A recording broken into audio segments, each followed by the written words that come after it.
പ്രഫുൽ ഹിംഗയും സാക്കിബ് ഹുസൈനും. രാജസ്ഥാൻ റോയൽസിൻ്റെ ശക്തമായ ബാറ്റിംഗ് നിരയെ തകർത്ത രണ്ട് ഡെബ്യൂട്ടൻറ്റുകൾ.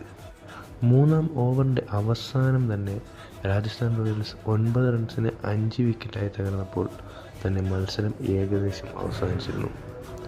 IPL ചരിത്രത്തിൽ ആദ്യമായാണ് ഒരു ബൗളർ ആദ്യ ഓവറിൽ തന്നെ 3 വിക്കറ്റ് സ്വന്തമാക്കുന്നത്.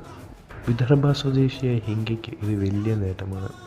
മികച്ച ഫോമിലുണ്ടായിരുന്ന വൈഭവ് സൂര്യവംശിയെ ആദ്യ പന്തിൽ തന്നെ പുറത്താക്കി. അതിനുശേഷം ആ ഓവറിൽ തന്നെ 2 വിക്കറ്റുകളും സ്വന്തമാക്കി.